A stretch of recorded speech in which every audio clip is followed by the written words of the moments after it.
हमारे सभी दर्शक बंधुओं को ओम नमः शिवाय। प्रिय दर्शकों, शिव पुराण और प्राचीन कथाओं में बताया गया है कि जो भी भक्त सच्चे मन से सोमवार के व्रत की इस पावन कथा को सुन लेता है, उसके जीवन से बड़ी गरीबी, दुख और दरिद्रता सदा के लिए मिट जाती है। अगर आप भी अपने जीवन में कष्टों से घिरे हैं तो बस आज इस कथा को अंत तक पूरा सुन लीजिए। भोलेनाथ स्वयं आपके सारे कष्ट हर लेंगे। तो चलिए महादेव का नाम लेकर शुरू करते हैं यह चमत्कारी कथा।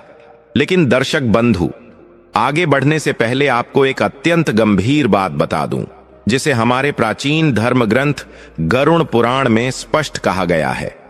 शास्त्रों के अनुसार सोमवार व्रत की कथा या शिव महापुराण का कोई भी प्रसंग अगर उसे बीच में ही छोड़ दिया जाए तो वह केवल ज्ञान से वंचित होना नहीं है, बल्कि वह पाप की श्रेणी में आता है। क्योंकि अधूरी कथा मन में संदेह, भ्रम और अधूरा सत्य छोड़ देती है। और याद रखिए, सोमवार व्रत का संकल्प तभी पूरा होता है जब कथा पूरी सुनी जाए। यह अधूरा सत्य कई बार व्यक्ति को गलत दिशा में ले जाता है और पूजा का फल नहीं मिल पाता। इसलिए आपसे विनम्र निवेदन है कि आज महादेव की इस पावन कथा को अंत तक अवश्य सुनें, क्योंकि यह केवल एक कहानी नहीं बल्कि जीवन का आईना है, जिसमें आप सोमदत्त के संघर्ष और शिव जी की कृपा का साक्षात रूप देख पाएंगे। हो सकता है इस कथा का कोई एक शब्द, कोई एक प्रसंग आपके जीवन की दिशा बदल दे, आपको पाप से बचा ले और आपको उस अंधकार और गरीबी से निकाल दे जिसमें अनजाने में आप भी फंसे हुए हैं। और यदि आप एक सच्चे सनातनी हैं तो यह आपका धर्म भी है कि ऐसे पवित्र संदेशों को केवल अपने तक सीमित न रखें, बल्कि उन्हें अधिक से अधिक लोगों तक पहुंचाएं। इसलिए इस वीडियो को अभी लाइक करें, अपने मित्रों और परिवार के साथ शेयर करें ताकि उन्हें भी शिव कृपा मिले। तो चलिए पूर्ण श्रद्धा, विश्वास और हाथ में अक्षत पुष्प लेकर इस चमत्कारी सोमवार व्रत कथा की शुरुआत करते हैं। बोलिए हर हर महादेव। बहुत पुराने समय की बात है। भारतवर्ष के एक प्राचीन नगर में सोमदत्त नाम का एक ब्राह्मण रहता था। सोमदत्त स्वभाव से बहुत ही सरल, शांत और भगवान शिव का परम भक्त था। उसके मुख पर हमेशा भगवान शिव का नाम रहता और वह किसी का भी बुरा नहीं चाहता था। लेकिन कहते हैं ना कि वक्त की मार सबसे बुरी होती है। सोमदत्त के जीवन में गरीबी ने ऐसा गहरा डेरा जमा रखा था कि उसे 2 वक्त की रोटी नसीब होना भी मुश्किल हो गया था।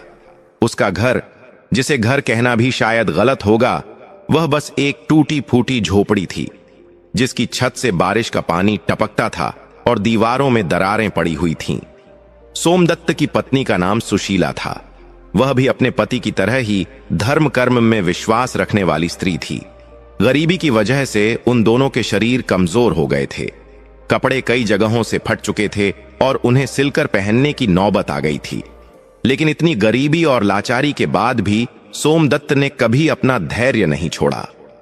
वह रोज सुबह ब्रह्म मुहूर्त में उठता, पास ही बहने वाली नदी में स्नान करता और फिर एक लोटा जल लेकर भगवान शिव के पुराने से मंदिर में जाता।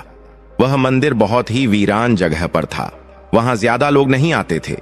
सोमदत्त वहां जाकर शिवलिंग की सफाई करता, जंगली फूल और बेलपत्र तोड़कर लाता और बड़े प्रेम से महादेव को अर्पित करता।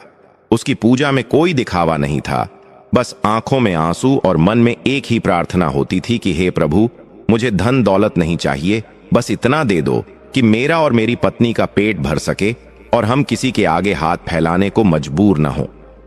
एक दिन की बात है, नगर में बहुत तेज गर्मी पड़ रही थी। सूरज आग उगल रहा था और धरती तप रही थी। सोमदत्त भिक्षा मांगने के लिए नगर की सड़कों पर नंगे पैर चल रहा था। उसके पास पैरों में पहनने के लिए जूते तक नहीं थे। गर्म सड़क पर चलते चलते उसके पैरों में छाले पड़ गए थे। वह जिस भी घर के दरवाजे पर जाता, वहां से उसे दुत्कार दिया जाता। कलयुग का प्रभाव ऐसा था कि लोग धर्म कर्म भूल चुके थे और गरीबों को देखकर अपने दरवाजे बंद कर लेते थे।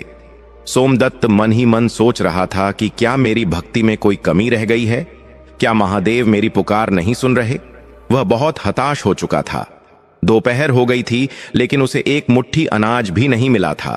भूख से उसकी अंतड़ियां कुलकुला रही थीं और प्यास से गला सूख रहा था। थक हार कर वह एक विशाल बरगद के पेड़ के नीचे बैठ गया। उस पेड़ की छाया में उसे थोड़ी राहत मिली। उसने अपनी आंखें बंद की और भोलेनाथ का ध्यान करने लगा। तभी वहां एक चमत्कार हुआ। उस रास्ते से एक तेजस्वी साधु गुजर रहे थे। उन साधु के चेहरे पर सूर्य जैसा तेज था, माथे पर भस्म लगी हुई थी और हाथ में रुद्राक्ष की माला थी। उन्होंने देखा कि एक कमजोर ब्राह्मण पेड़ के नीचे बैठा हुआ है और उसके चेहरे पर गहरी उदासी छाई हुई है। साधु महाराज अंतर्यामी थे। वे समझ गए कि यह व्यक्ति किसी बड़े संकट में है। वे सोमदत्त के पास आए और बोले, हे ब्राह्मण देव, तुम इतने उदास क्यों हो? तुम्हारे चेहरे की यह लकीरें बता रही हैं कि तुम जीवन के किसी गहरे संघर्ष से गुजर रहे हो। साधु की आवाज सुनकर सोमदत्त ने अपनी आंखें खोली। सामने एक दिव्य महात्मा को देखकर वह तुरंत खड़ा हो गया और उनके चरणों में गिर पड़ा। सोमदत्त की आंखों से आंसुओं की धारा बह निकली।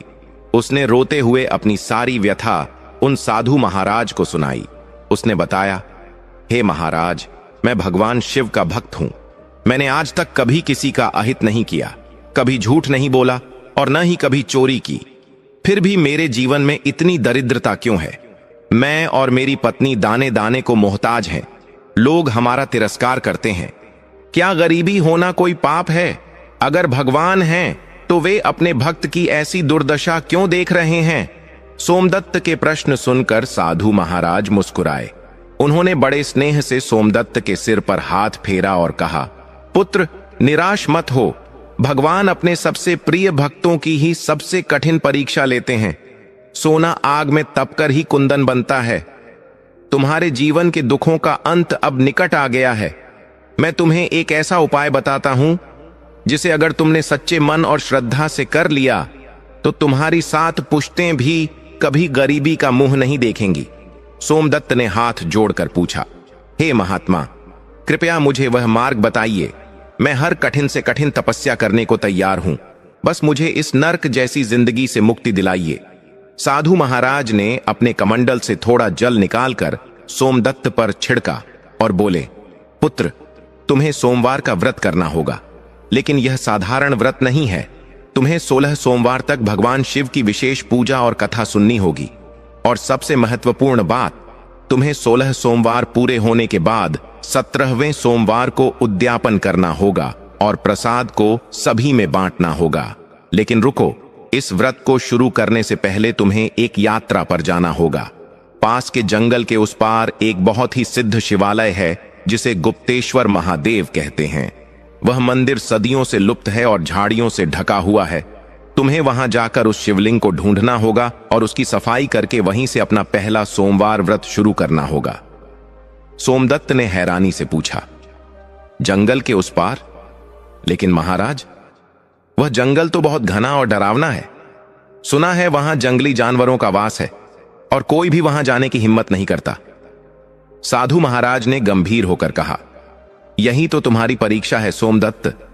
जो भक्त अपने आराध्य के लिए भय को नहीं जीत सकता, वह ईश्वर को कैसे पा सकता है? अगर तुम अपने दुखों को जड़ से मिटाना चाहते हो तो तुम्हें वह कदम उठाना होगा जो आज तक किसी ने नहीं उठाया। याद रखना, जिस शिवलिंग की मैं बात कर रहा हूं वह स्वयंभू है। उसकी महिमा अपरंपार है। अगर तुमने उसे ढूंढ लिया और वहां एक लोटा जल भी चढ़ा दिया तो समझो तुम्हारी किस्मत बदल गई। इतना कहकर साधु महाराज वहां से अंतर्ध्यान हो गए, जैसे कि वे हवा में विलीन हो गए हों। सोमदत्त हैरान रह गया। उसे समझ नहीं आ रहा था कि यह सपना था या हकीकत, लेकिन उसके कानों में साधु के शब्द गूंज रहे थे, गुप्तेश्वर महादेव। उसके मन में एक नई आशा की किरण जाग उठी थी। उसे लगा कि शायद महादेव ने ही उस साधु के रूप में आकर उसे रास्ता दिखाया है। उसने तुरंत घर जाने का फैसला किया। वह लड़खड़ाते कदमों से लेकिन मजबूत इरादों के साथ अपनी झोपड़ी की तरफ चल पड़ा। जब वह घर पहुंचा तो सुशीला दरवाजे पर ही उसका इंतजार कर रही थी। सोमदत्त के खाली हाथ देखकर सुशीला की आंखों में मायूसी छा गई, लेकिन उसने कुछ कहा नहीं। वह जानती थी कि उसका पति सुबह से भूखा प्यासा भटक रहा है। वह अंदर गई और एक लोटा पानी लेकर आई। सोमदत्त ने पानी पिया और अपनी पत्नी को साधु महाराज वाली सारी बात बताई। उसने बताया कि कैसे उसे उस घने जंगल में जाकर गुप्तेश्वर महादेव को ढूंढना है और सोमवार का व्रत शुरू करना है। सुशीला यह सुनकर डर गई। उसने कहा, स्वामी, वह जंगल तो मौत का दूसरा नाम है। वहां जाना तो जान जोखिम में डालना है। हम गरीब हैं, भूखे हैं, लेकिन कम से कम हम साथ तो हैं। अगर आपको वहां कुछ हो गया तो मैं जी कर क्या करूंगी? कृपया वहां मत जाइए, हम यहीं रहकर महादेव की पूजा कर लेंगे। सुशीला का डरना भी जायज था। उस जंगल के बारे में नगर में कई डरावनी कहानियां मशहूर थीं। कहा जाता था कि वहां रात होते ही अजीबो गरीब आवाजें आती थीं और जो भी वहां गया वह कभी वापस लौटकर नहीं आया। लेकिन सोमदत्त की आंखों में आज एक अलग ही चमक थी। उसने सुशीला का हाथ अपने हाथ में लिया और कहा, सुशीला, डरना छोड़ दो। आज तक हम डरकर ही तो जी रहे हैं। गरीबी के इस डर ने हमें जीते जी मार डाला है। उस साधु की वाणी में मुझे साक्षात शिव का आदेश सुनाई दिया है, और अगर मेरी मृत्यु वहीं लिखी है तो इस तिल तिल करके मरने से अच्छा है कि मैं अपने प्रभु के चरणों में प्राण त्याग दूं। लेकिन मेरा मन कहता है कि वहां मेरा अंत नहीं, बल्कि मेरे नए जीवन का आरंभ होगा। पति का इतना दृढ़ विश्वास देखकर सुशीला का डर भी थोड़ा कम हुआ। उसने कहा, अगर आपने ठान ही लिया है तो मैं आपको नहीं रोकूंगी, बल्कि मैं भी आपके साथ चलूंगी। सुख में और दुख में हम हमेशा साथ रहे हैं, तो इस कठिन यात्रा में मैं आपको अकेला कैसे छोड़ सकती हूं? सोमदत्त ने उसे बहुत समझाया कि रास्ता कठिन है, लेकिन सुशीला नहीं मानी। आखिरकार दोनों ने निर्णय लिया कि वे अगली सुबह ही उस जंगल की ओर प्रस्थान करेंगे। उस रात उनके पास खाने के लिए कुछ नहीं था, लेकिन उनकी भूख और प्यास जैसे गायब हो गई थी। मन में बस एक ही उत्साह था, गुप्तेश्वर महादेव के दर्शन। रात भर सोमदत्त को नींद नहीं आई। वह करवटें बदलता रहा। उसे बार बार जंगल के दृश्य दिखाई दे रहे थे। उसे लग रहा था जैसे कोई अदृश्य शक्ति उसे अपनी ओर खींच रही है। सुबह हुई। सूरज की पहली किरण के साथ ही सोमदत्त और सुशीला अपनी टूटी फूटी झोपड़ी से बाहर निकले। उन्होंने अपने इष्ट देव को प्रणाम किया और नगर की सीमा को पार करते हुए जंगल के रास्ते पर चल पड़े। जैसे जैसे वे नगर से दूर होते गए, रास्ता सुनसान होता गया। सड़क पत्थरीली होती गई और पेड़ पौधे घने होते गए। कुछ दूर चलने के बाद पक्की सड़क खत्म हो गई और कटीली झाड़ियों वाला रास्ता शुरू हो गया। जंगल की हवा में एक अजीब सी खामोशी थी। पक्षियों की चहचहाहट भी वहां कम सुनाई दे रही थी। बड़े बड़े पेड़ ऐसे लग रहे थे जैसे वे पहरेदार बनकर खड़े हों और किसी को अंदर जाने से रोक रहे हों। सुशीला की साड़ी बार बार झाड़ियों में फंसकर फट रही थी। सोमदत्त के पैरों में कांटे चुभ रहे थे, लेकिन वे दोनों ओम नमः शिवाय का जाप करते हुए आगे बढ़ते रहे। दोपहर होते होते वे जंगल के काफी अंदर पहुंच चुके थे। अब वहां सूरज की रोशनी भी मुश्किल से जमीन तक पहुंच रही थी। चारों तरफ घना अंधेरा सा छाने लगा था, जबकि अभी दिन का समय था। अचानक उन्हें झाड़ियों में कुछ हलचल सुनाई दी। सुशीला डर के मारे सोमदत्त के पीछे छिप गई। सोमदत्त ने भी एक लकड़ी उठा ली। ध्यान से देखने पर पता चला कि वह कोई जानवर नहीं, बल्कि एक विशाल सांप था जो रास्ते से गुजर रहा था। सांप ने उन्हें कोई नुकसान नहीं पहुंचाया और चुपचाप वहां से निकल गया।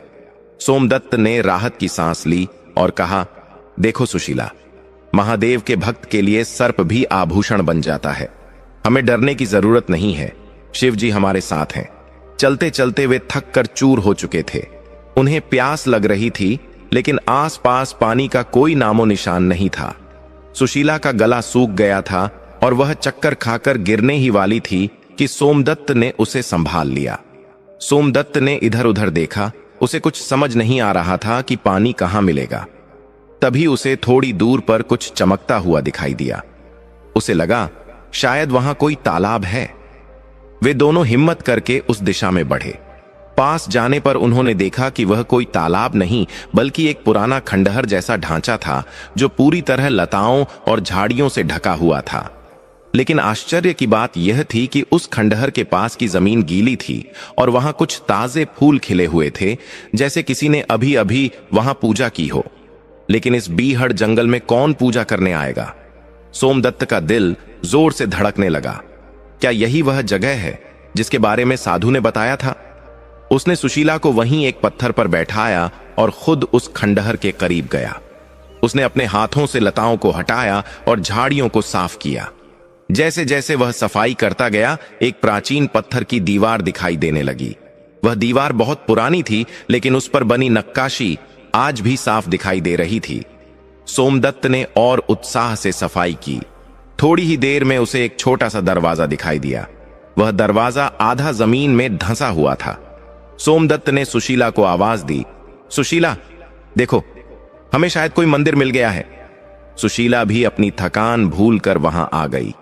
दोनों ने मिलकर दरवाजे के पास की मिट्टी हटाई। काफी मशक्कत के बाद वे उस दरवाजे के अंदर झांकने में सफल हुए। अंदर का दृश्य देखकर उनकी आंखें फटी की फटी रह गईं। अंदर एक छोटा सा गर्भगृह था, जिसके बीचों बीच एक काला पत्थर का शिवलिंग स्थापित था। उस शिवलिंग पर एक प्राकृतिक धारा ऊपर छत से टपक रही थी, जिससे निरंतर जलाभिषेक हो रहा था। वहां कोई दिया नहीं जल रहा था, फिर भी शिवलिंग से एक अजीब सा प्रकाश निकल रहा था, जिसने उस अंधेरे कमरे को रोशन कर रखा था। ये वही गुप्तेश्वर महादेव थे जो सदियों से यहां छिपे बैठे थे। सोमदत्त की खुशी का ठिकाना नहीं रहा। वह दौड़कर अंदर गया और शिवलिंग से लिपटकर रोने लगा। उसे ऐसा महसूस हुआ जैसे वह अपने पिता की गोद में आ गया हो। सुशीला भी भाव विभोर हो गई। उनकी सारी थकान, भूख और प्यास जैसे गायब हो गई थी। उन्हें वहां एक परम शांति का अनुभव हो रहा था। लेकिन उनकी परीक्षा अभी खत्म नहीं हुई थी। मंदिर मिल गया था, लेकिन पूजा कैसे करें? उनके पास न तो जल चढ़ाने के लिए लौटा था, न ही प्रसाद के लिए कुछ और, न ही बेलपत्र। सोमदत्त ने कहा, सुशीला, हम खाली हाथ भोलेनाथ के दरबार में नहीं आ सकते। हमें पूजा की सामग्री जुटानी होगी। सुशीला ने कहा, लेकिन इस घने जंगल में हमें क्या मिलेगा? सोमदत्त ने कहा, प्रकृति ही शिव है, जंगल में ही हमें सब मिलेगा। वह बाहर निकला और पास के पेड़ों को देखने लगा। सौभाग्य से उसे पास ही एक बेल का पेड़ मिल गया। उसने वहां से 3 पत्तियों वाले सुंदर बेलपत्र तोड़े। फिर उसने एक बड़े पत्ते का दोना बनाया। पास ही बहते हुए एक छोटे से झरने से, जो शायद उसी मंदिर के जल स्रोत से जुड़ा था, उसने उस दोने में जल भरा। जंगली फूल तोड़े और जंगली बेर इकट्ठा किए।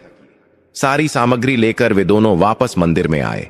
सोमदत्त ने बड़े ही विधि विधान से मन ही मन मंत्रों का उच्चारण करते हुए शिवलिंग का अभिषेक किया, बेलपत्र चढ़ाए और जंगली बेरों का भोग लगाया। जैसे ही उसने अपनी पूजा समाप्त की और आंखें बंद करके प्रार्थना करने लगा, तभी मंदिर के बाहर एक जोरदार गर्जना हुई। ऐसी गर्जना जैसे आसमान फट पड़ा हो। पूरा मंदिर हिलने लगा। सुशीला डर के मारे चीख पड़ी। यह गर्जना किसी बादल की नहीं, बल्कि एक विशालकाय शेर की थी, जो मंदिर के दरवाजे पर आकर खड़ा हो गया था। उस शेर की आंखें अंगारों की तरह दहक रही थीं। वह सोमदत्त और सुशीला को घूर रहा था। शेर की वह भयानक गर्जना सुनकर सुशीला के प्राण सूख गए। वह थर-थर कांपने लगी और सोमदत्त के पीछे दुबक गई। सोमदत्त भी एक पल के लिए घबराया, लेकिन फिर उसे साधु महाराज की वह बात याद आ गई कि जो भक्त अपने आराध्य के लिए भय को नहीं जीत सकता, वह ईश्वर को कैसे पा सकता है।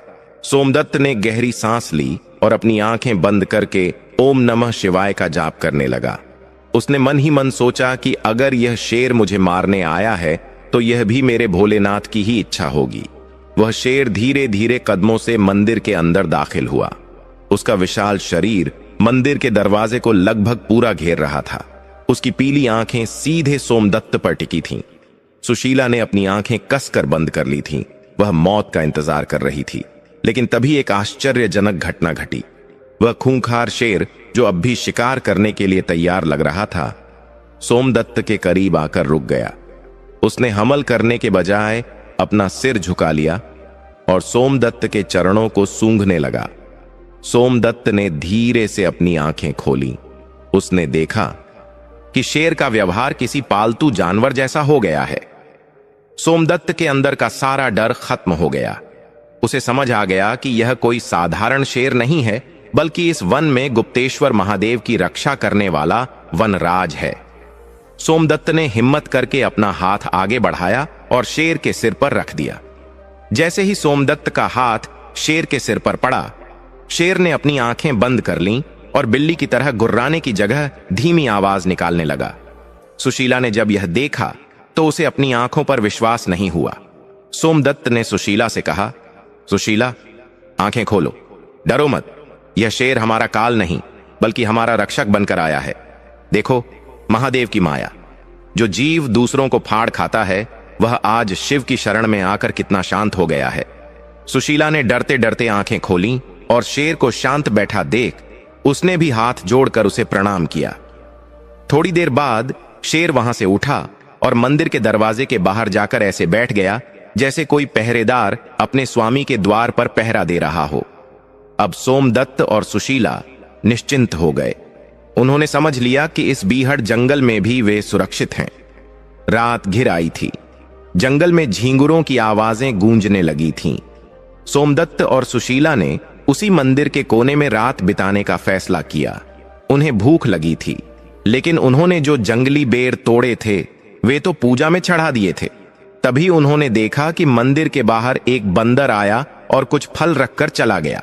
यह देखकर सोमदत्त की आंखों में आंसू आ गए। उसने कहा, देखो सुशीला, जिसका कोई नहीं होता उसका खुदा, उसका ईश्वर होता है। शहर में इंसानों ने हमें पानी तक नहीं पूछा और यहां जंगल में जानवर हमारा पेट भरने आए हैं। उन्होंने उन फलों को प्रसाद समझकर खाया और झरने का पानी पीकर वहीं जमीन पर लेट गए। पत्थरों की कठोर जमीन थी, लेकिन उन्हें ऐसी नींद आई जैसे वे मखमली बिस्तर पर सोए हों। अगली सुबह जब उनकी आंख खुली तो चिड़ियों की चहचहाहट से पूरा जंगल गूंज रहा था। आज सोमवार था, उनके व्रत का पहला सोमवार। सोमदत्त ने सुशीला को उठाया और कहा, उठो देवी, आज हमारे संकल्प का पहला दिन है। आज से हमें 16 सोमवार के व्रत शुरू करने हैं। दोनों ने पास के झरने में स्नान किया। ठंडे पानी ने उनके शरीर और मन दोनों को तरोताजा कर दिया। सोमदत्त ने फिर से जंगल में जाकर बेलपत्र, धतूरा और कुछ सफेद फूल इकट्ठे किए। सुशीला ने मंदिर की अच्छे से सफाई की। उसने मिट्टी और गोबर से, जो उसे जंगल में मिला, मंदिर के फर्श को लीपा। अब वह खंडहर जैसा मंदिर एक पवित्र धाम जैसा चमकने लगा था। सोमदत्त ने शिवलिंग पर जल चढ़ाया और विधिवत पूजा शुरू की। उनके पास कोई किताब नहीं थी, लेकिन सोमदत्त को सोमवार व्रत की कथा कंठस्थ याद थी। उसने सुशीला को सामने बैठाया और कथा सुनानी शुरू की। उसने बताया कि कैसे एक बार माता पार्वती के कहने पर भगवान शिव ने मृत्युलोक का भ्रमण किया था और अमरावती नगर में रुके थे। वहां के राजा के बनाए शिव मंदिर में वे ठहरे थे। कैसे वहां एक साहूकार का बेटा आया और कैसे उसे 16 सोमवार के व्रत से सुंदर वधू और धन की प्राप्ति हुई। सोमदत्त पूरे भाव से कथा सुना रहा था और सुशीला मंत्रमुग्ध होकर सुन रही थी। जंगल का कोना कोना उस कथा के स्वरों से गूंज रहा था। ऐसा लग रहा था जैसे पेड़ पौधे, पशु पक्षी और स्वयं वह शेर भी कान लगाकर कथा सुन रहे हों। कथा पूरी होने के बाद उन्होंने आरती की। आरती के लिए उनके पास कपूर या तेल नहीं था, तो उन्होंने सूखी लकड़ियां जलाईं और उसी की लौ से भोलेनाथ की आरती उतारी। पूजा संपन्न होने के बाद उन्होंने गुप्तेश्वर महादेव के जयकारे लगाए। उनका पहला व्रत सफलतापूर्वक शुरू हो गया था। दिन बीतते गए। सोमदत्त और सुशीला का जीवन उस जंगल में एक तपस्वी की तरह हो गया था। वे रोज सुबह उठते, पूजा करते, जंगल से कंद मूल और फल इकट्ठा करते और भजन कीर्तन में समय बिताते। वह शेर अब उनका मित्र बन गया था।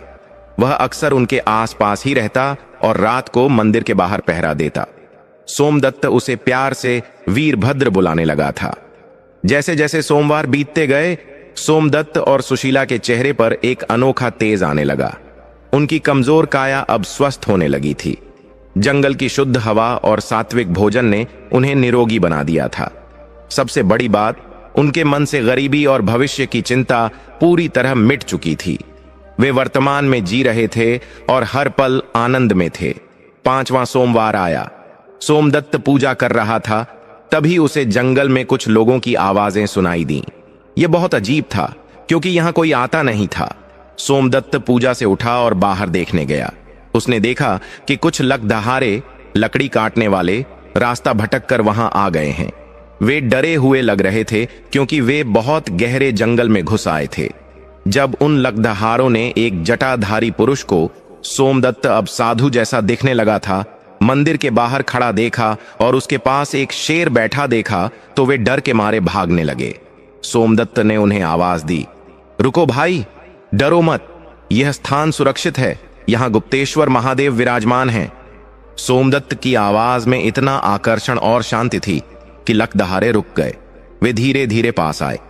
शेर को शांत बैठा देख उनका डर थोड़ा कम हुआ। उनमें से एक लकदहारा, जिसका नाम लखा था, आगे आया और बोला, महाराज, हम रास्ता भटक गए हैं, हम सुबह से भूखे प्यासे हैं, क्या हमें थोड़ा पानी मिल सकता है? सोमदत्त ने मुस्कुराकर कहा, अवश्य, यह महादेव का दरबार है, यहां से कोई खाली हाथ नहीं जाता। सुशीला अंदर से पानी और कुछ फल लेकर आई। लकदहारों ने पानी पिया और फल खाए। उनकी जान में जान आई।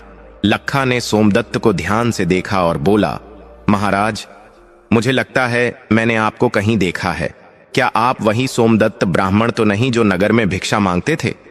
सोमदत्त ने हंसते हुए कहा, हां भाई, मैं वही सोमदत्त हूं, लेकिन अब मैं भिक्षा नहीं मांगता। अब मैं केवल अपने महादेव से मांगता हूं और वे मुझे सब कुछ देते हैं। लखा और उसके साथी हैरान थे।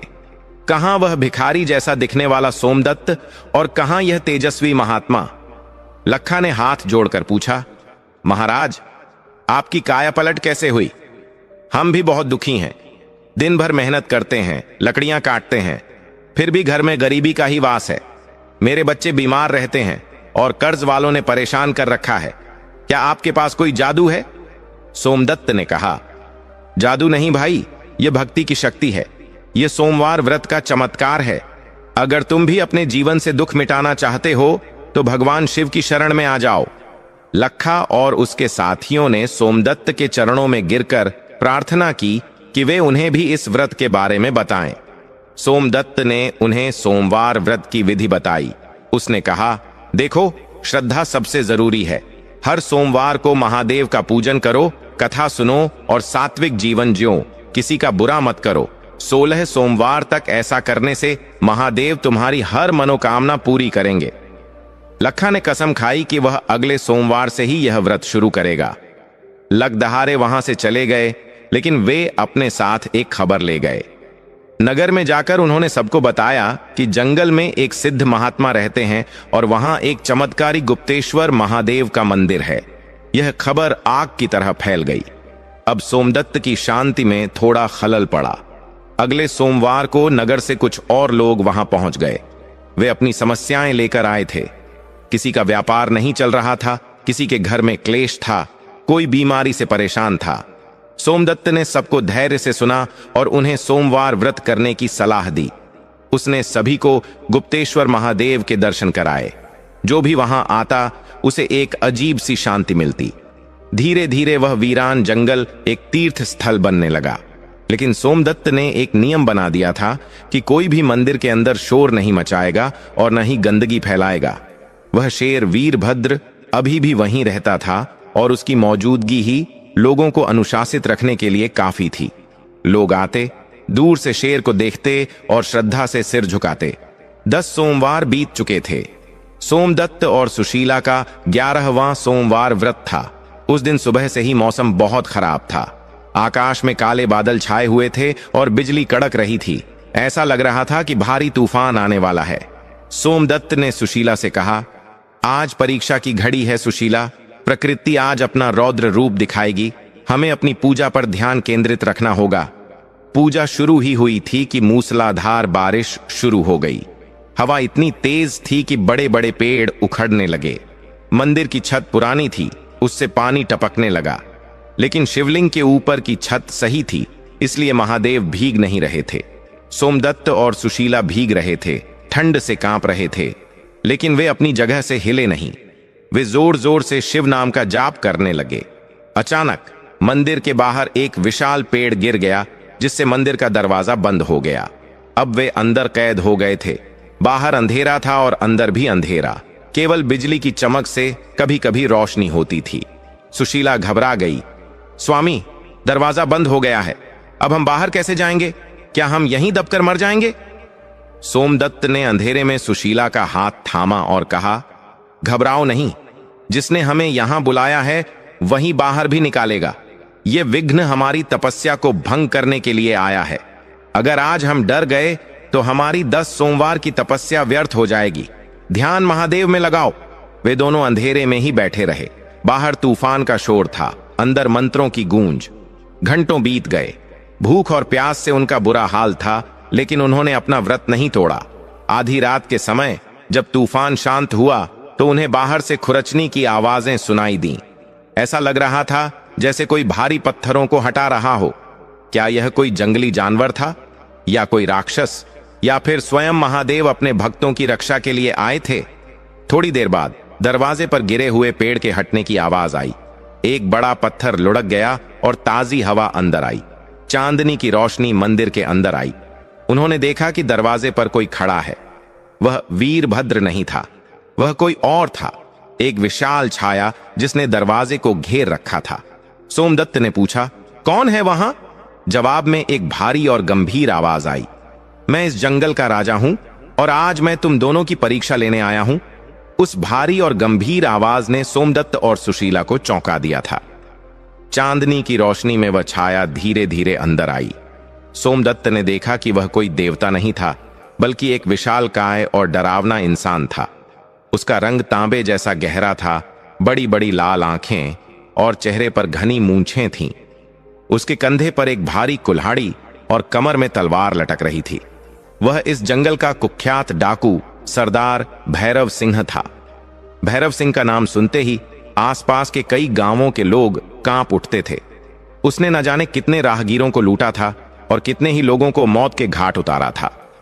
सुशीला ने जब उस भयानक डाकू को देखा तो उसका खून जम गया। वह सोमदत्त का हाथ जोर से पकड़कर थर थर कांपने लगी। लेकिन सोमदत्त, जो अब 11 सोमवार के व्रत के प्रभाव से निडर हो चुका था, अपनी जगह से नहीं हिला। उसने शांत भाव से पूछा, भैरव सिंह, तुम यहां इस आंधी तूफान में क्या कर रहे हो? क्या तुम हमें मारने आए हो? भैरव सिंह ने एक जोरदार ठहाका लगाया जिससे मंदिर की दीवारें गूंज उठीं। उसने कहा, मारने? अरे ब्राह्मण, मारने के लिए तो मेरी तलवार ही काफी है। मुझे यहां आने की जरूरत नहीं थी। मैं तो यह देखने आया था कि इस वीरान जंगल में, इस टूटे फूटे खंडहर में ऐसा कौन सा खजाना छिपा है जिसकी रक्षा के लिए एक शेर पहरा देता है। मैंने सुना है कि तुम दोनों यहां कई हफ्तों से हो। जरूर तुम्हें यहां कोई गुप्त खजाना मिला है। निकालो वह खजाना, वरना आज तुम्हारा यह 11वां सोमवार तुम्हारे जीवन का आखिरी सोमवार बन जाएगा। सोमदत्त मुस्कुराया और बोला, सरदार, तुम सही कह रहे हो। मुझे यहां खजाना मिला है, एक ऐसा खजाना जो दुनिया की सारी दौलत से बढ़कर है, लेकिन वह खजाना सोने चांदी का नहीं है। भैरव सिंह गुस्से से लाल हो गया। उसने अपनी तलवार म्यान से निकाली और सोमदत्त की गर्दन पर रख दी। उसने गुर्राते हुए कहा, पहेलियां मत बुझाओ पंडित, मुझे सोना चाहिए, जवाहरात चाहिए।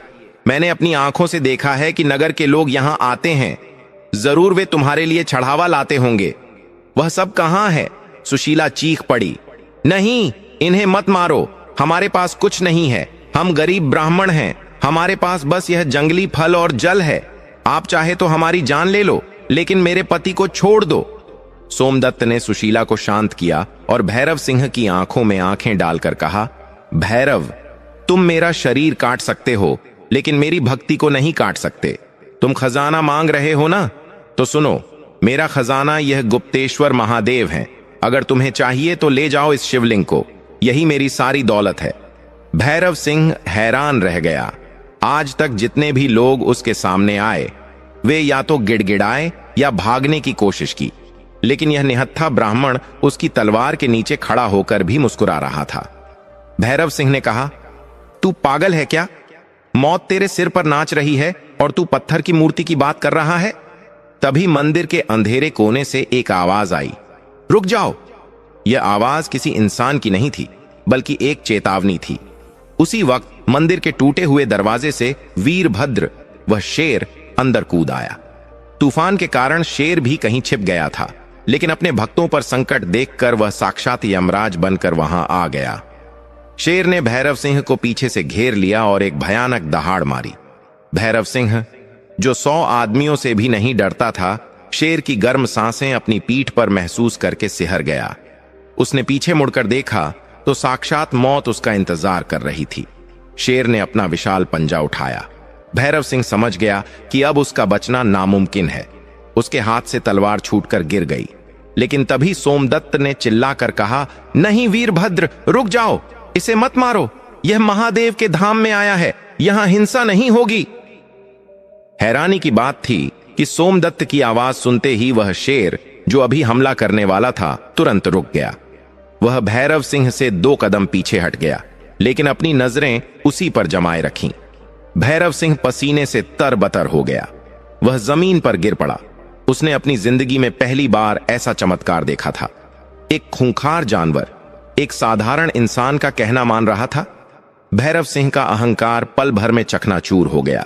वह घुटनों के बल सोमदत्त के आगे सरकते हुए आया और उसके पैर पकड़ ली। उसकी आंखों से आंसू बहने लगे। वह बोला, महाराज, मुझे माफ कर दो। मैं अज्ञानी हूं, पापी हूं।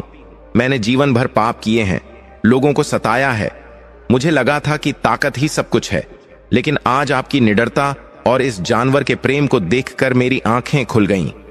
जिस दौलत के लिए मैं मारा मारा फिरता हूं, वह तो धूल है।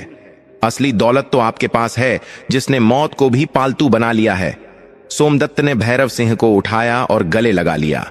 उसने कहा, भैरव, जागो, पाप से घृणा करो, पापी से नहीं। महादेव तो भोले हैं, वे तो असुरों पर भी कृपा करते हैं अगर वे सच्चे मन से पुकारें। अगर तुम सच में प्रायश्चित करना चाहते हो तो हिंसा का मार्ग छोड़ दो और रक्षा का मार्ग अपनाओ। भैरव सिंह ने उसी क्षण अपनी तलवार और कुल्हाड़ी महादेव के चरणों में रख दी। उसने कसम खाई, आज से यह भैरव सिंह किसी को नहीं लूटेगा। आज से मैं इस जंगल का डाकू नहीं, बल्कि इस मंदिर का सेवक हूं। जो भी भक्त यहां आएगा, मैं उसकी रक्षा करूंगा। यह जंगल अब डाकुओं का अड्डा नहीं, शिव भक्तों की तपोभूमि बनेगा। उस रात भैरव सिंह भी वहीं मंदिर में बैठा रहा। सोमदत्त ने उसे भी प्रसाद दिया। अगली सुबह 12वें सोमवार की शुरुआत एक नई सुबह के साथ हुई। भैरव सिंह ने अपने साथियों को बुलाया और उन्हें भी डाका डालने से मना कर दिया। डाकुओं का पूरा गिरोह अब मंदिर की सेवा में लग गया। उन्होंने मिलकर मंदिर की मरम्मत की, जंगल का रास्ता साफ किया और आने वाले यात्रियों के लिए पानी और विश्राम की व्यवस्था की। समय बीतता गया। सोमदत्त और सुशीला के व्रत सफलतापूर्वक आगे बढ़ रहे थे। अब सोमदत्त की ख्याति दूर दूर तक फैल चुकी थी। लोग कहने लगे थे कि जंगल में एक ऐसा सिद्ध महात्मा है जिसके पास शेर और डाकू दोनों पालतू बनकर रहते हैं। आसपास के गांवों से, नगरों से भी लोग सोमवार के दिन वहां उमड़ने लगे। मेला सा लगने लगा। गरीब, अमीर, रोगी, दुखी सब अपनी मन्नतें लेकर आते और सोमदत्त उन्हें सोमवार व्रत का मार्ग बताते। सबके दुख दूर होने लगे। 15 सोमवार बीत चुके थे। अब केवल 16वां और आखिरी सोमवार बचा था। सोमदत्त और सुशीला बहुत प्रसन्न थे। उनकी तपस्या पूर्ण होने वाली थी। लेकिन कहते हैं ना कि जब आप शिखर के करीब होते हैं तभी सबसे कठिन चढ़ाई आती है। उस नगर का राजा, जिसका नाम राजा चंद्रकेतु था, बहुत ही घमंडी और नास्तिक स्वभाव का था। उसे अपनी सत्ता और धन पर बहुत गर्व था। जब उसने सुना कि उसकी प्रजा अब उसके दरबार में फरियाद लेकर आने के बजाय जंगल में किसी सोमदत्त के पास जा रही है, तो उसे बहुत जलन हुई। उसे लगा कि यह सोमदत्त कोई ढोंगी है जो लोगों को बेवकूफ बनाकर अपनी अलग सत्ता बना रहा है। 16वें सोमवार से एक दिन पहले राजा चंद्रकेतु अपने मंत्री से बोला, मंत्री जी, तैयार हो जाइए, कल हम उस जंगल में जाएंगे। मैं देखना चाहता हूं कि वह कौन सा जादूगर है जिसने मेरी प्रजा को अपने वश में कर लिया है।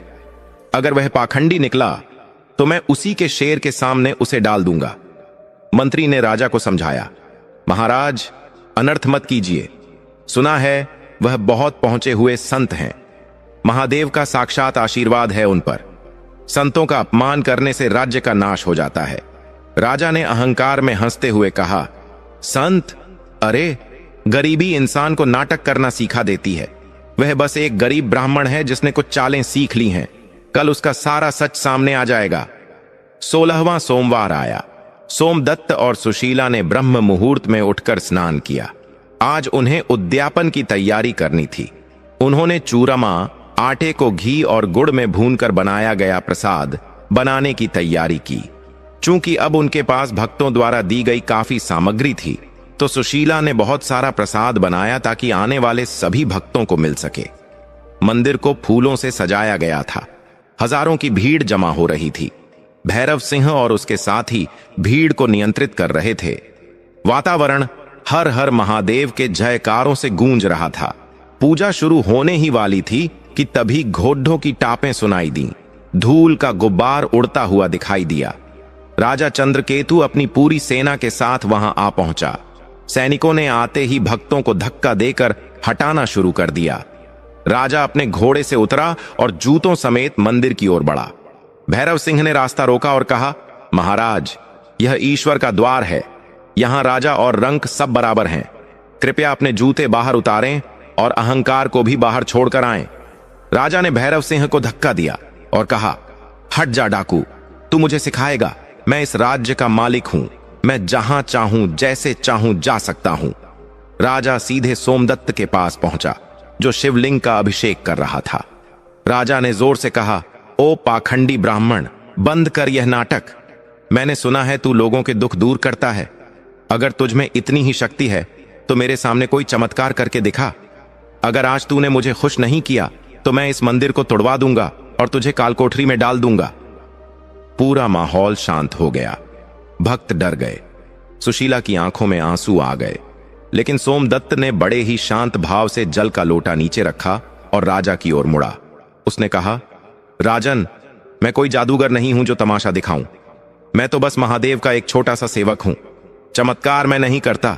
चमत्कार तो विश्वास करता है, और जहां विश्वास नहीं होता वहां ईश्वर भी प्रकट नहीं होते। आप परीक्षा लेने आए हैं, लेकिन याद रखिए, महादेव की परीक्षा लेना इंसान के बस की बात नहीं है। राजा ने गुस्से में अपनी तलवार निकाल ली और बोला, जुबान लड़ाता है, अभी तेरी भक्ति का नशा उतारता हूं। जैसे ही राजा ने सोमदत्त पर वार करने के लिए हाथ उठाया, तभी एक अजीब घटना हुई। राजा का हाथ हवा में ही जम गया। वह चाहकर भी अपना हाथ नीचे नहीं ला पा रहा था। उसका पूरा शरीर पत्थर की तरह अकड़ गया। राजा की आंखों में डर दिखाई देने लगा। वह चिल्लाना चाहता था, लेकिन उसके गले से आवाज नहीं निकल रही थी। सैनिकों ने जब अपने राजा की यह हालत देखी तो वे घबरा गए। वे सोमदत्त की ओर दौड़े, लेकिन मंदिर की सीमा पर पहुंचते ही वे सब भी अदृश्य दीवारों से टकराकर गिर पड़े। कोई भी शक्ति मंदिर के अंदर प्रवेश नहीं कर पा रही थी। सोमदत्त ने राजा को देखा और दुखी होकर कहा, राजन, मैंने कुछ नहीं किया। यह आपके अहंकार का फल है।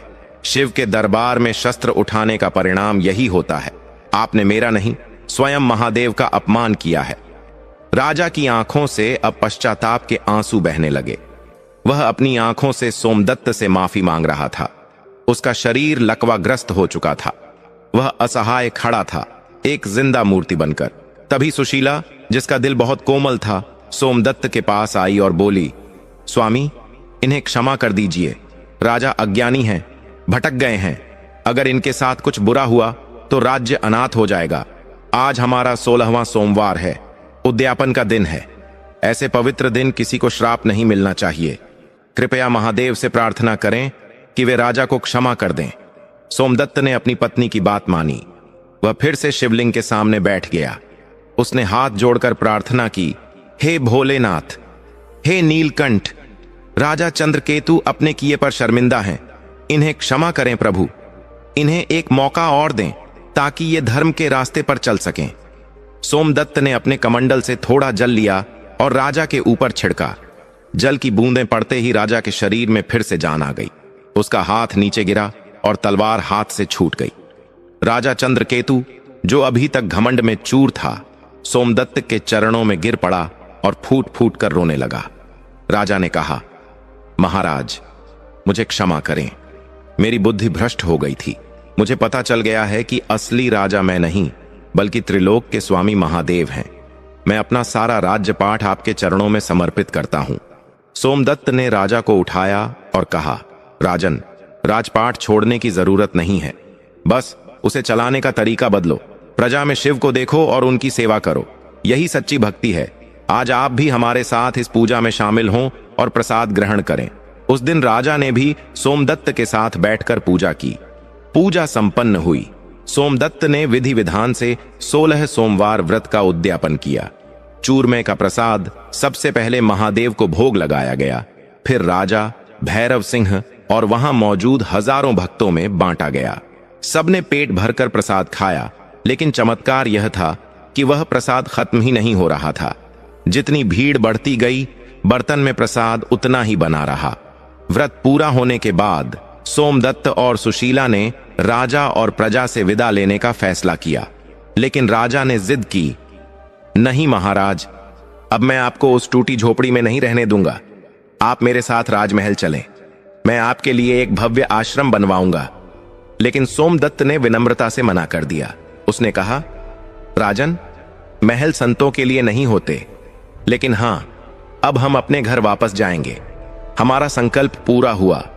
महादेव ने हमें वह सब दिया जिसकी हमने कल्पना भी नहीं की थी। सोमदत्त और सुशीला ने गुप्तेश्वर महादेव को अंतिम प्रणाम किया। भैरव सिंह रोने लगा। उसने कहा, गुरुदेव, मुझे छोड़कर मत जाइए। सोमदत्त ने उसे समझाया, भैरव, मैं जा रहा हूं, लेकिन महादेव तो यहीं हैं। अब इस मंदिर की जिम्मेदारी तुम्हारी है। इसकी सेवा करना और आने वाले भक्तों की रक्षा करना। सोमदत्त और सुशीला वापस अपने नगर की ओर चल पड़े, लेकिन जब वे अपने नगर पहुंचे तो वहां का नजारा देखकर वे दंग रह गए। सोमदत्त और सुशीला अपनी आंखों पर भरोसा नहीं कर पा रहे थे। जिस जगह कल तक उनकी टूटी फूटी टपकती हुई झोपड़ी थी, आज वहां एक विशाल और सुंदर भवन खड़ा था।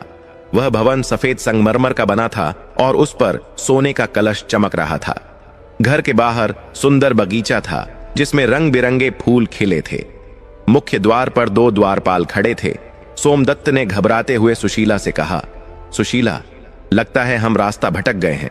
जंगल से आने में शायद हमने कोई गलत मोड़ ले लिया।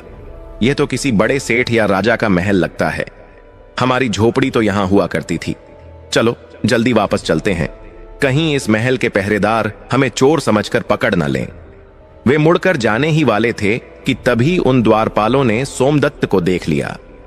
सोमदत्त डर गया, लेकिन द्वारपाल दौड़ते हुए आए और सोमदत्त के चरणों में झुक गए। उन्होंने कहा, स्वामी, आप कहां जा रहे हैं? यह महल आपका ही है। हम कब से आपकी ही प्रतीक्षा कर रहे थे। सोमदत्त हक्का बक्का रह गया। उसने पूछा, मेरा? पर मैं तो एक गरीब ब्राह्मण हूं, मेरे पास तो फूटी कौड़ी भी नहीं है। यह महल मेरा कैसे हो सकता है? तभी पड़ोस के कुछ लोग वहां आ गए। वे वही लोग थे जो कभी सोमदत्त की गरीबी का मजाक उड़ाते थे। आज उनकी आंखों में सोमदत्त के लिए इज्जत और डर दोनों था। एक बुजुर्ग पड़ोसी ने आगे बढ़कर कहा, सोमदत्त, यह चमत्कार कल रात ही हुआ है। राजा चंद्रकेतु के आदमी आए थे। उन्होंने रातों रात तुम्हारी झोपड़ी की जगह यह महल खड़ा करवा दिया। राजा ने घोषणा करवाई है कि यह सब भगवान शिव के परम भक्त सोमदत्त के लिए उनकी तरफ से एक छोटी सी भेंट है। और केवल घर ही नहीं, राजा ने तुम्हारे लिए कई गांव और जमीन भी नाम कर दी है, ताकि तुम्हें अब कभी भिक्षा न मांगनी पड़े। सुशीला की आंखों से खुशी के आंसू बह निकले। उसने हाथ जोड़कर आसमान की तरफ देखा और कहा, हे भोलेनाथ, आपकी लीला अपरंपार है। आपने हमें बिन मांगे ही इतना कुछ दे दिया। सोमदत्त और सुशीला ने ओम नमः शिवाय का जाप करते हुए अपने नए घर में प्रवेश किया। अंदर का नजारा स्वर्ग जैसा था। रेशमी पर्दे, मखमली बिस्तर और अन्न के भंडार भरे पड़े थे। एक कमरे में सोने चांदी के सिक्के और आभूषण रखे थे। सुशीला ने जब इतने गहने देखे तो उसका मन डोल गया। वह उन गहनों को हाथ में लेकर देखने लगी, लेकिन सोमदत्त गंभीर हो गया। उसने सुशीला के हाथ से गहने ले ली और वापस रख दिए। उसने सुशीला को समझाते हुए कहा, देखो सुशीला, महादेव ने हमें यह सब दिया है, लेकिन इसमें एक बड़ी परीक्षा भी छिपी है। गरीबी में ईश्वर को याद रखना आसान है, लेकिन अमीरी में अक्सर लोग भगवान को भूल जाते हैं। यह धन हमारा नहीं है, यह शिव का प्रसाद है। हमें इसका उपयोग अपने ऐशो आराम के लिए नहीं, बल्कि दूसरों की सेवा के लिए करना होगा। याद रखना, जिस दिन हमारे मन में घमंड आ गया, यह सब उसी दिन राख हो जाएगा। सुशीला को अपनी गलती का एहसास हुआ। उसने पति के चरण छुए और वचन दिया कि वह कभी भी इस धन का अहंकार नहीं करेगी। उस दिन के बाद से सोमदत्त का जीवन पूरी तरह बदल गया, लेकिन उसने अपना नियम नहीं छोड़ा। वह अब भी रोज सुबह ब्रह्म मुहूर्त में उठता, उसी पुराने शिव मंदिर जाता जो अब राजा ने भव्य बनवा दिया था, और पूजा करता। उसने अपने घर के बाहर एक सदाव्रत खोल दिया। वहां 24 घंटे गरीबों, साधुओं और भूखे लोगों को भोजन कराया जाता था। जो सोमदत्त कभी एक मुट्ठी अनाज के लिए तरसता था, आज वह हजारों लोगों का पेट भर रहा था। उसकी कीर्ति दूर दूर तक फैल गई। लोग उसे दानवीर सोमदत्त कहने लगे। हर सोमवार को उसके घर पर भारी भीड़ उमड़ती। सोमदत्त सबको सोमवार व्रत की कथा सुनाता और प्रसाद बांटता। कई दुखी लोग व्रत करते और उनके संकट कट जाते, लेकिन कहते हैं ना, दीपक के नीचे ही अंधेरा होता है। सोमदत्त के घर के पास ही एक बहुत अमीर सेठ रहता था, जिसका नाम धनीराम था। धनीराम के पास बेशुमार दौलत थी, लेकिन मन बहुत छोटा था। उसकी पत्नी, जिसका नाम चंपा था, स्वभाव से बहुत ही ईर्ष्यालु और लालची थी। चंपा अपनी छत से रोज देखती कि सोमदत्त के घर भीड़ लगी है और उसकी वाहवाही हो रही है। उसे यह बर्दाश्त नहीं होता था कि कल का भिखारी आज उनसे ज्यादा नाम कमा रहा है। एक दिन चंपा से रहा नहीं गया। वह सज धज कर, महंगे गहने पहनकर सोमदत्त के घर पहुंची। उसका मकसद भक्ति नहीं, बल्कि यह जानना था कि सोमदत्त के पास अचानक इतना धन आया कहां से। चंपा ने सुशीला से मीठी मीठी बातें की और पूछा, बहन सुशीला, तुम तो रातों रात महारानी बन गई। हमें भी तो बताओ कि कौन सा ऐसा मंत्र पढ़ा तुम्हारे पति ने? क्या कोई गड़ा हुआ खजाना मिला है या कोई जादू टोना किया है? सुशीला बहुत भोली थी। उसे चंपा की चालाकी समझ नहीं आई। उसने सरल मन से कहा, नहीं बहन, कोई जादू नहीं। यह तो 16 सोमवार व्रत का फल है। मेरे स्वामी ने जंगल में जाकर कठिन तपस्या की और विधिवत सोमवार का व्रत किया।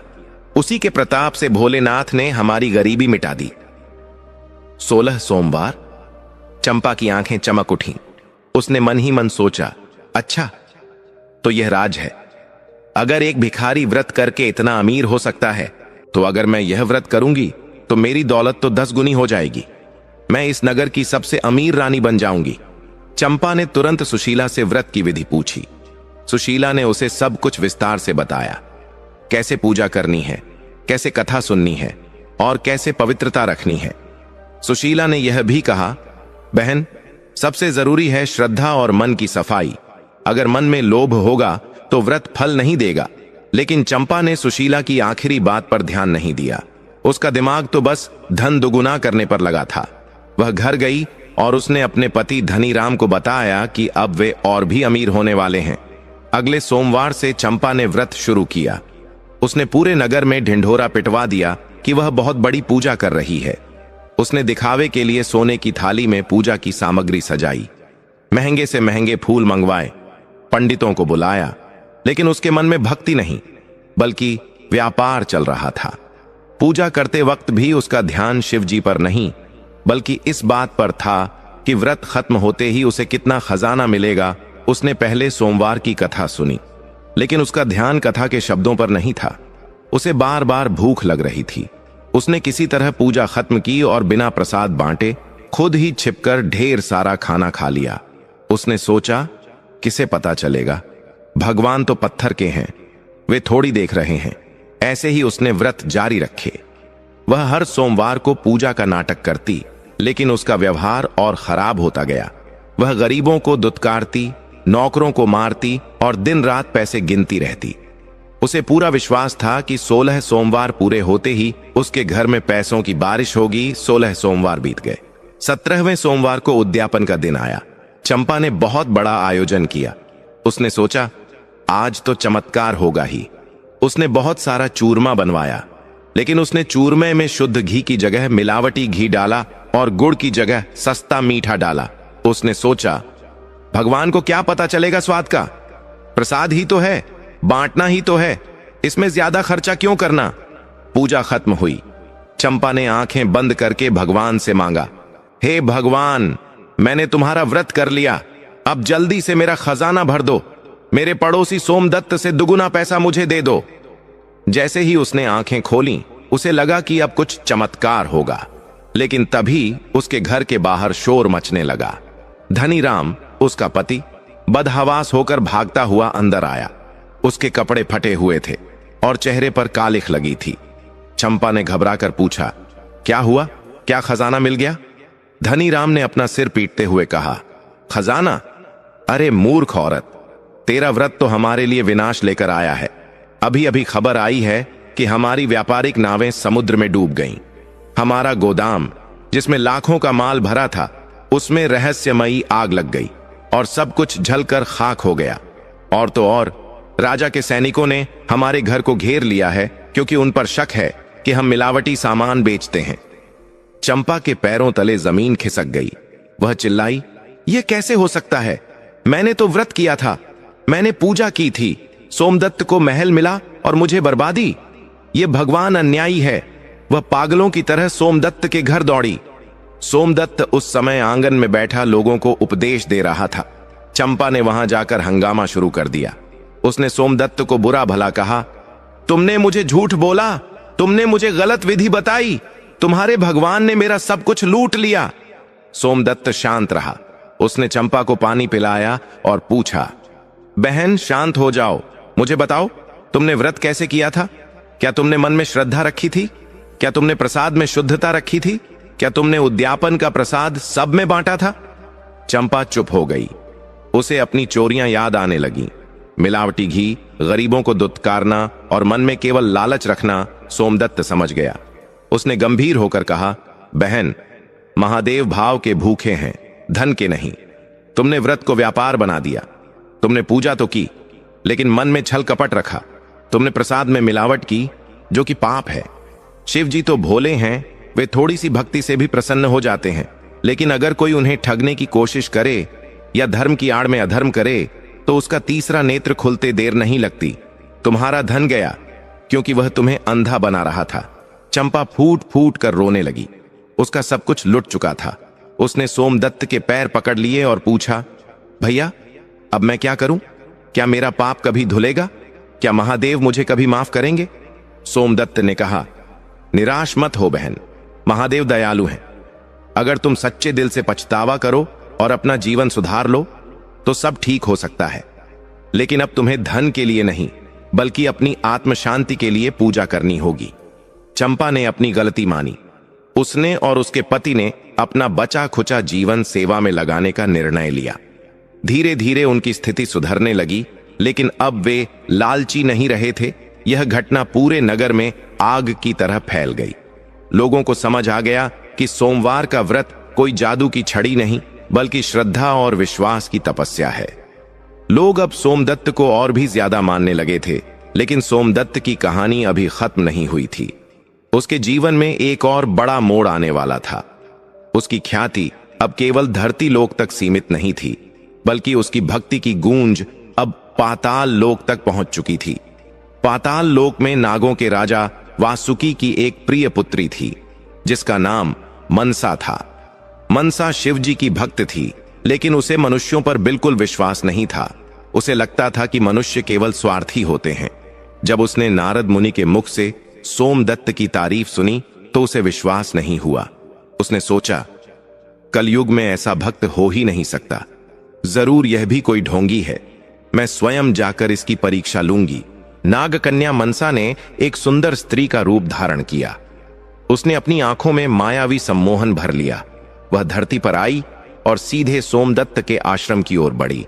उसकी सुंदरता ऐसी थी कि जो भी उसे देखता ही रह जाता। वह सोमदत्त के पास पहुंची, जब वह अकेले में ध्यान कर रहा था। मनसा ने सोमदत्त को ललचाने और उसकी भक्ति तोड़ने का जाल बुना। सोमदत्त अपनी कुटिया में भगवान शिव के ध्यान में लीन था। उसकी आंखें बंद थीं और चेहरे पर एक असीम शांति थी। तभी उसे अपनी कुटिया में एक विचित्र और मादक सुगंध महसूस हुई। यह सुगंध किसी साधारण फूल की नहीं थी, बल्कि ऐसी थी जो किसी भी इंसान के मन को विचलित कर सकती थी। सोमदत्त के कानों में पायल की मधुर झनकार सुनाई दी, छम छम छम। सोमदत्त ने धीरे से अपनी आंखें खोलीं। उसके सामने जो दृश्य था, वह किसी भी तपस्वी का तप भंग करने के लिए काफी था। सामने एक अत्यंत रूपवती स्त्री खड़ी थी। उसका रंग सोने जैसा दमक रहा था। रेशमी वस्त्र हवा में लहरा रहे थे और उसकी आंखों में एक जादुई नशा था।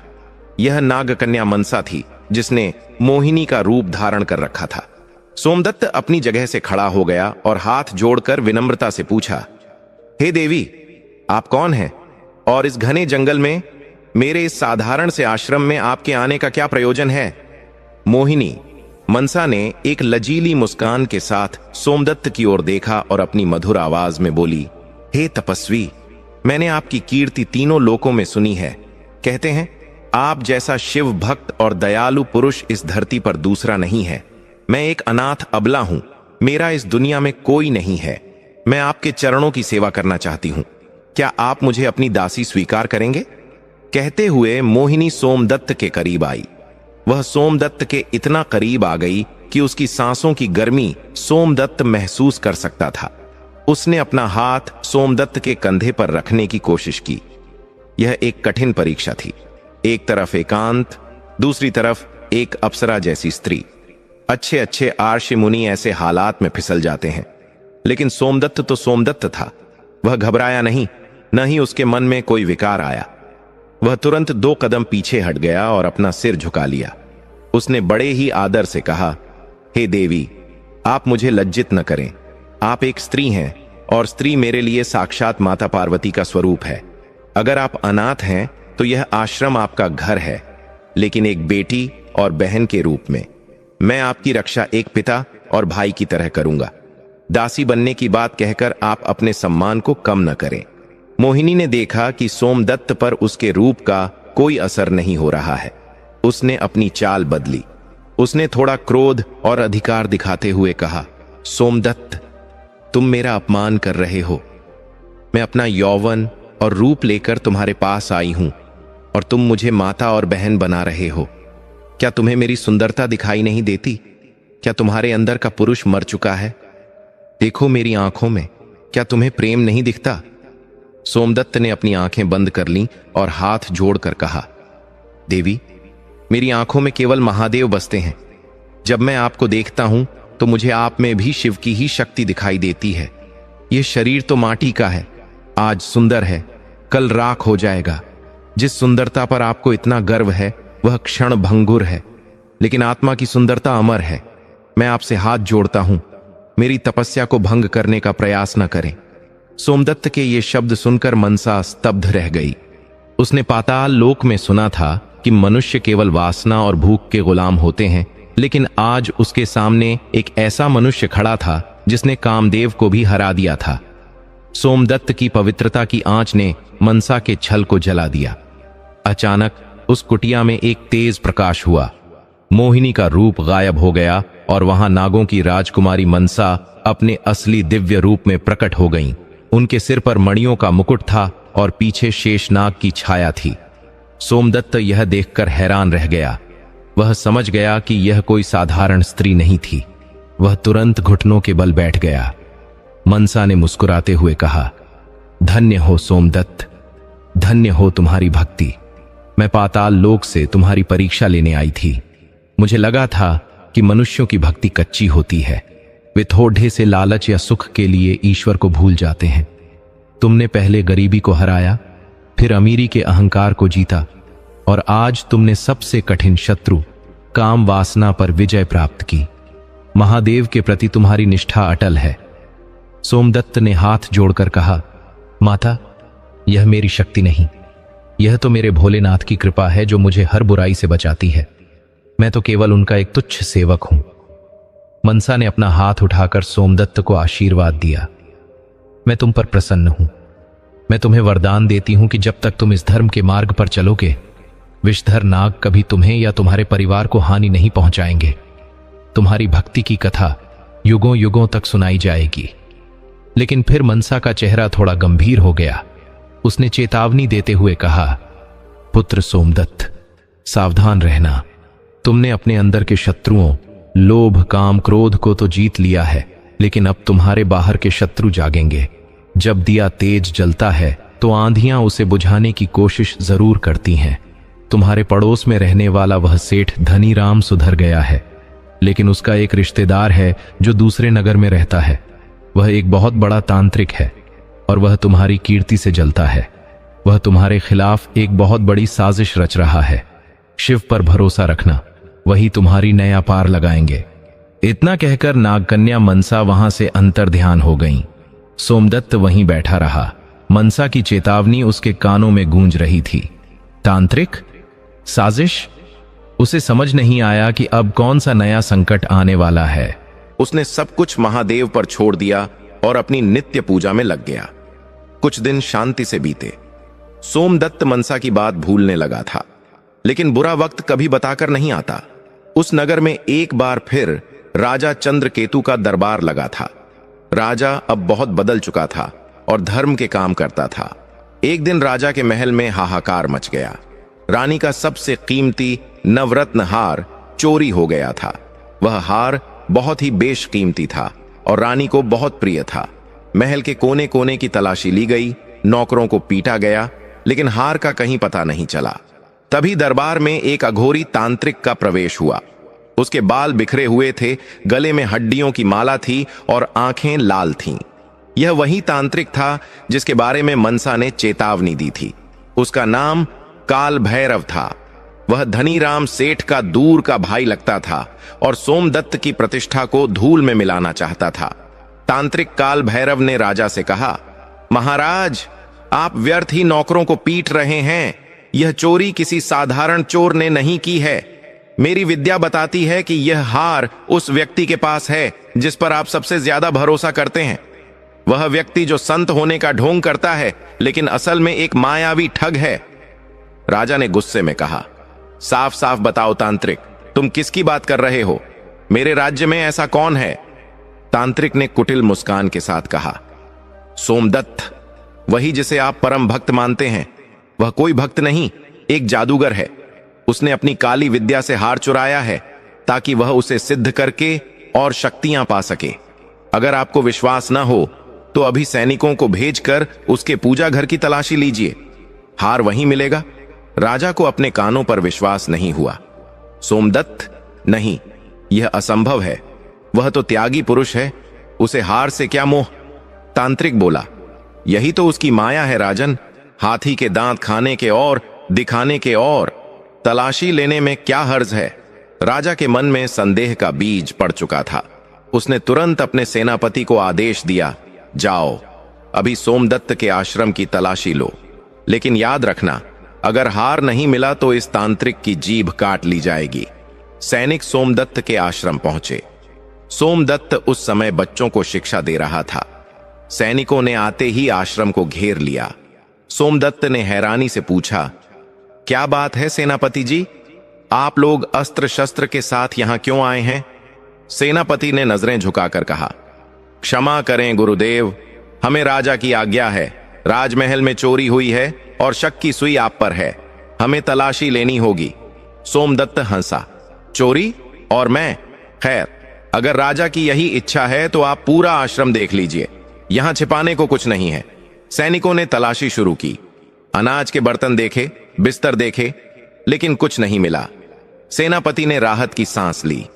वह जाने ही वाला था कि तभी तांत्रिक काल भैरव वहां आ धमका। उसने चिल्लाकर कहा, अरे मूर्खों, वहां क्या ढूंढ रहे हो? उसके पूजा घर में देखो, शिवलिंग के नीचे। सैनिक पूजा घर में गए। उन्होंने शिवलिंग के पास रखे हुए फूलों को हटाया और तभी सबकी आंखें फटी की फटी रह गईं। वहां फूलों के नीचे रानी का वही नवरत्न हार चमक रहा था। सोमदत्त सन्न रह गया। उसे अपनी आंखों पर विश्वास नहीं हुआ। उसने चीख कर कहा, यह झूठ है, मैंने यह हार कभी नहीं देखा, यह किसी ने यहां रखा है। लेकिन सबूत उसके खिलाफ था। तांत्रिक जोर जोर से हंसने लगा, देख लिया सबका असली चेहरा? यह है तुम्हारा महात्मा, दिन में राम नाम जपता है और रात को राजमहल में सेंध लगाता है। सेनापति ने भारी मन से सोमदत्त को गिरफ्तार कर लिया। सोमदत्त के हाथों में, जिनसे वह शिव की पूजा करता था, अब लोहे की जंजीरें डाल दी गईं।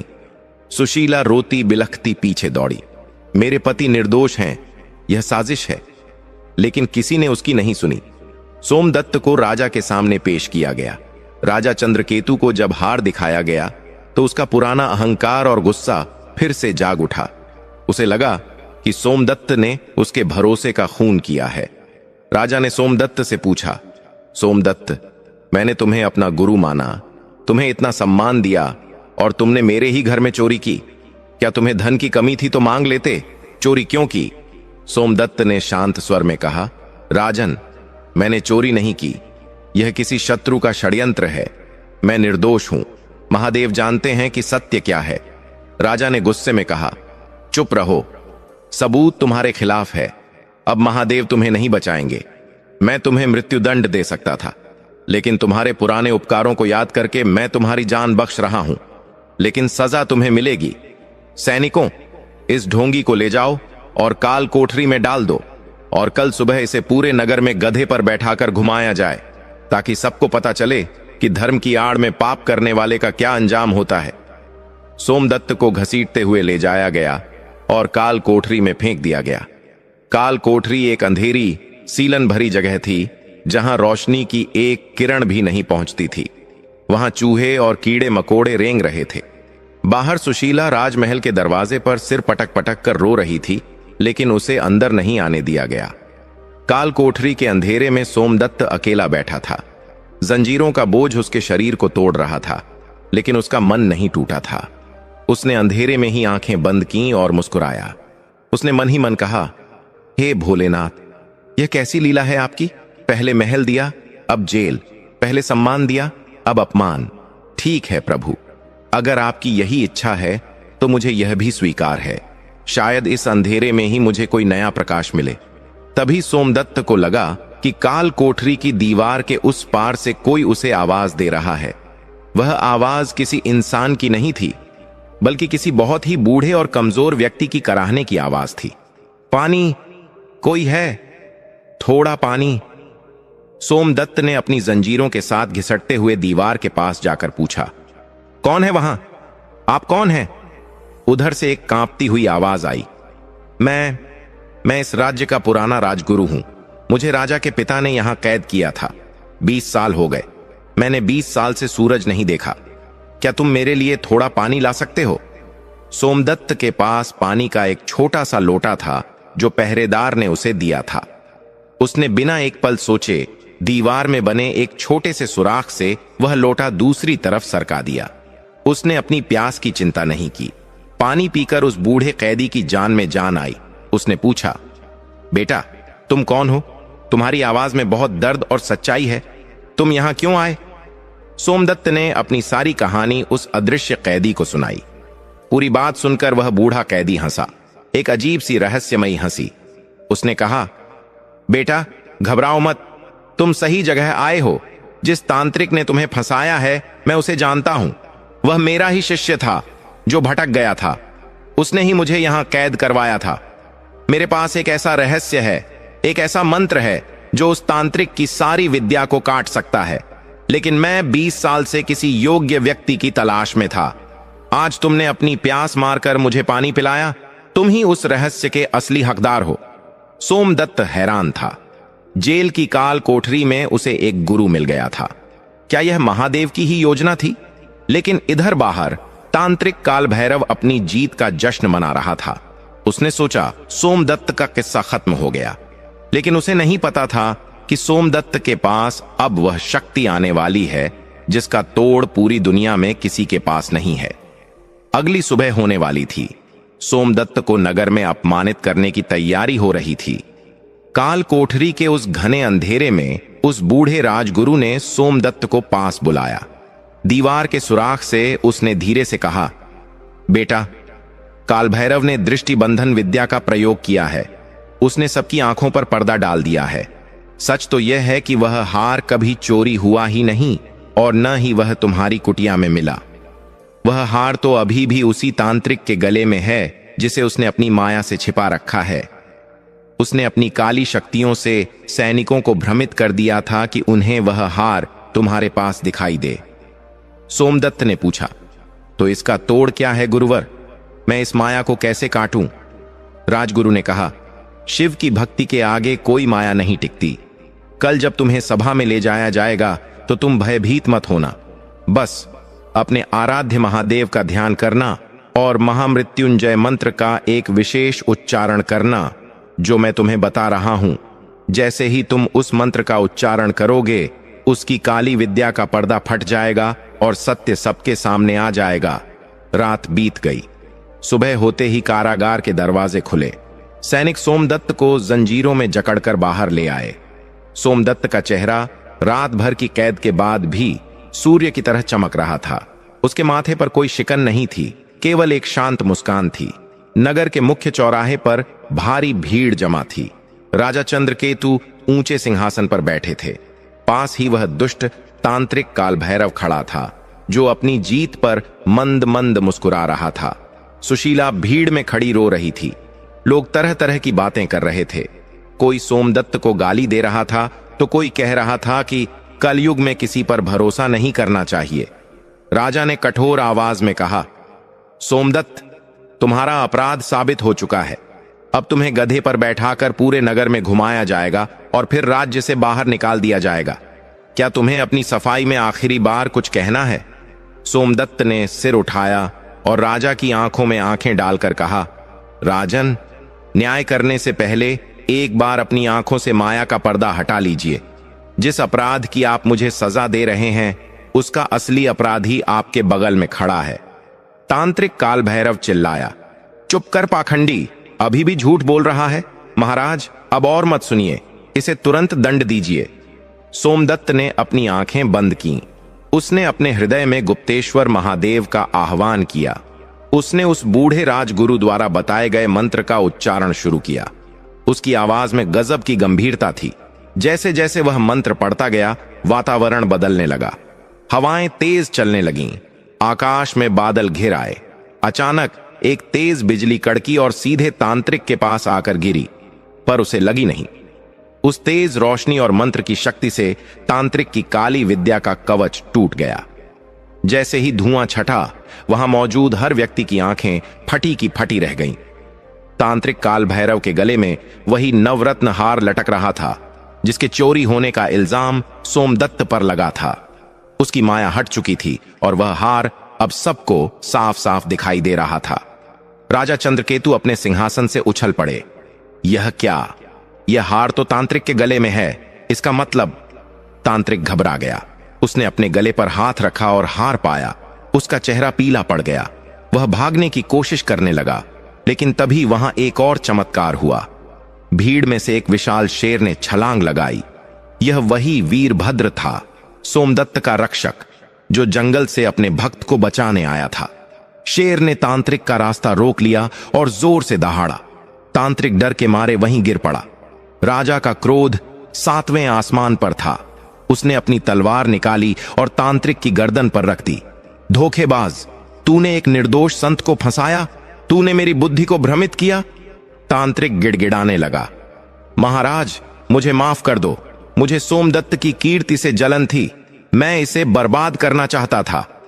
राजा ने सैनिकों को आदेश दिया, इस दुष्ट को गिरफ्तार कर लो। इसे वही सजा मिलेगी जो इसने सोमदत्त के लिए सोची थी। इसे जंजीरों में जकड़कर काल कोठरी में डाल दो। इसके बाद राजा दौड़कर सोमदत्त के पास आए और खुद अपने हाथों से उसकी जंजीरें खोलीं। राजा की आंखों में आंसू थे। उन्होंने सोमदत्त के चरण पकड़ लिए और बोले, हे महात्मा, मुझे क्षमा करें। मैं बार बार भूल जाता हूं कि आप साधारण मनुष्य नहीं हैं। मैं फिर से बहकावे में आ गया था। आपने आज फिर मेरी आंखें खोल दी। सोमदत्त ने राजा को उठाया और गले लगा लिया। उसने कहा, राजन, इसमें आपका दोष नहीं है। यह सब विधि का विधान था। यह मेरी अंतिम परीक्षा थी। सोना आग में तपकर ही खरा उतरता है। आज महादेव ने सिद्ध कर दिया कि सत्य परेशान हो सकता है, लेकिन पराजित नहीं। सोमदत्त ने राजा से एक विनती की, राजन, काल कोठरी में एक बुजुर्ग हैं जो आपके पिता के समय के राजगुरु हैं। उन्हें इस तांत्रिक ने ही फंसाया था। कृपा करके उन्हें मुक्त करें, क्योंकि आज उनकी वजह से ही मेरी लाज बची है। राजा ने तुरंत आदेश दिया और पुराने राजगुरु को सम्मान सहित बाहर लाया गया। इस घटना के बाद सोमदत्त और सुशीला की महिमा पूरे देश में फैल गई। अब केवल आम लोग ही नहीं, बल्कि बड़े बड़े राजा और विद्वान भी उनके दर्शन के लिए आने लगे। सोमदत्त ने अपना शेष जीवन जन सेवा और शिव भक्ति में बिताया। सोमवार व्रत का प्रचार अब घर घर में होने लगा। जिसने भी सोमदत्त के बताए विधान से सच्चे मन और बिना छल कपट के 16 सोमवार का व्रत किया, उसके जीवन के सारे कष्ट मिट गए। निर्धन को धन मिला, रोगी को काया मिली और निसंतान को संतान। कई वर्षों तक धर्म का प्रचार करने के बाद एक दिन सोमदत्त और सुशीला ने एक साथ अपनी देह का त्याग किया। कहते हैं कि उस दिन आकाश से एक दिव्य विमान उतरा था। स्वयं भगवान शिव के गण उन्हें लेने आए थे। जब वे विमान में बैठकर शिवलोक जा रहे थे तो पूरा नगर फूलों की वर्षा कर रहा था। कहानी की सीख। दोस्तों, सोमदत्त की यह कहानी हमें सिखाती है कि जीवन में चाहे कितनी भी बड़ी मुसीबत आ जाए, चाहे गरीबी हो, चाहे कोई दुश्मन हो, या चाहे पूरी दुनिया आपके खिलाफ हो जाए, अगर आपका विश्वास ईश्वर पर पक्का है तो कोई आपका बाल भी बांका नहीं कर सकता। सोमवार का व्रत केवल भूखे रहने का नाम नहीं है, यह व्रत है अपने मन के विकारों को त्यागने का, विश्वास रखने का और धैर्य रखने का। सोमदत्त ने गरीबी में सब्र रखा, अमीरी में दया रखी और संकट में साहस रखा। यही सच्ची शिव भक्ति है। तो प्रेम से बोलिए हर हर महादेव। अगर आपको यह पावन कथा पसंद आई हो तो कमेंट में ओम नमः शिवाय लिखकर अपनी हाजिरी जरूर लगाएं। और हां, अगर आप भी अपने जीवन में सुख शांति चाहते हैं तो आने वाले सोमवार से ही इस व्रत को पूरे विधि विधान से शुरू करें। भोलेनाथ आपकी सारी मनोकामनाएं पूर्ण करेंगे। धन्यवाद।